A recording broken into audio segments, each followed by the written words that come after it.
Hello, I'm Jason Bowden, game design student of Full Sail University, and this is my Pecha Kucha presentation on planting pumpkins and personal projects. I am not saying that 10 times fast. I'm going to be using this not just as an assignment turn-in, but as a guideline as I've undertaken a large personal project of my own. Your first step in planting a pumpkin is to choose a seed. Some seeds are chipped or deformed and are not suitable for use. Some will grow into small, pretty pumpkins. Some will grow into these huge hybrids that belong in a fair. But either way, you want to invest in extra seeds because they're not all going to successfully grow. You'll also want to prepare for planting properly. You might want to start indoors if it's cold during April or May. You'll want some dry, fertile soil, make it into hills, and space them out properly. Otherwise, these vines will not do well to gather nutrients from the ground competing with each other. You're going to need lots of sunshine exposure, not a lot of shade. If there isn't light and there isn't warmth, the leaves of the vine will not gather enough nutrients from the sun, and the vines will languish. Not only could you not grow large pumpkins, but there's a chance that vines would not grow at all, and then you will be no closer to achieving your goal. You also want to water these plants every night. You don't want to water when it's hot, because that's pointless.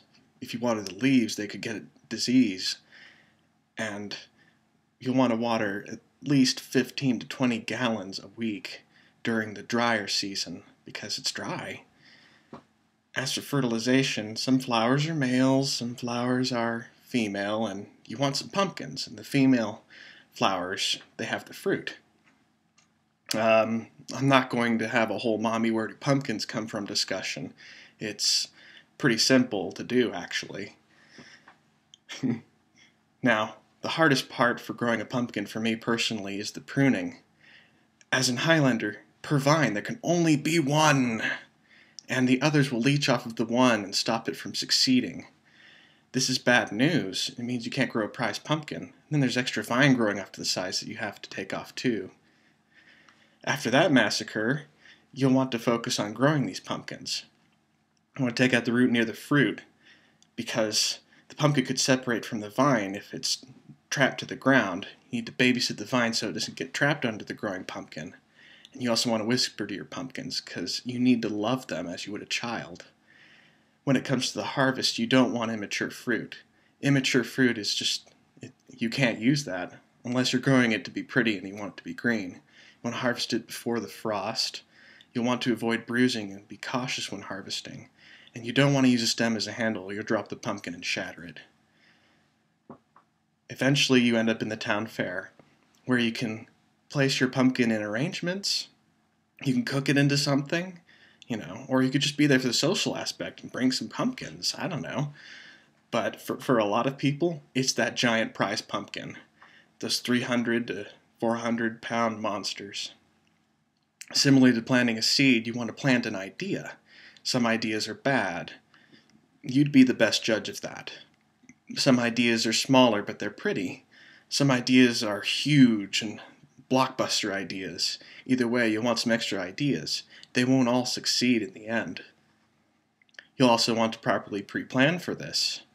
The safest place for these young, feeble ideas is inside of your brain. You want to brainstorm them. You want to do research to confirm your brainstorming. You want to outline it so it grows steadily. But you want to pace yourself so these ideas don't fade away, competing with each other inside of your mind. Just like sunshine, money is that sunshine which gives light and warmth and nutrients to your project. If you wish to accomplish anything, you will need the funding for the materials for getting everything done, whether it be a software or a musical instrument. You also have to remember to preserve yourself. You can't just eat, sleep, and breathe this personal project. You have to stock your refrigerator. You have to pay the bills so you have electricity, so you can record yourself, however successfully or unsuccessful you are at first. You'll also have to remember to go outside and enrich your life with a hobby. Or maybe you want to have some friends because you're more of a social person. Then there are those who might consider romance.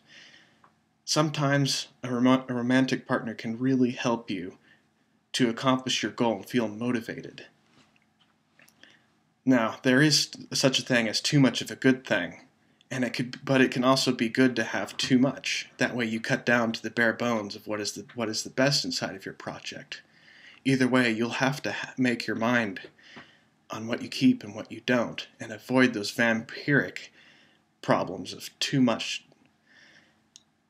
You should also leave room to grow within your project, similarly to uprooting that first root inside the pumpkin vine.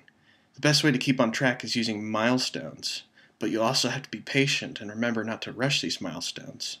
It's the journey. Once you've completed your project, you should consider that you've had an alpha and a beta, that you have worked the kinks out of something that's good. You should set self-deadlines. There is such thing as a good and complete project, however, and there's a trouble with broken promises always. When you distribute your finished project, you should consider advertising. You should also consider giving yourself credit, although perhaps not pridefully so. You should also give credit to those who have helped you along the way, or given you the materials you worked with. Either way, it is a good idea to add something you're proud of to your resume. And when you are finished, you should consider whether or not this was rewarding, whether you could do better, or whether you want to use this as a stepping stone to something even greater that you considered outside of your reach before. Will you plant pumpkins? Or will you breed your own hybrid pumpkin? That's up to you.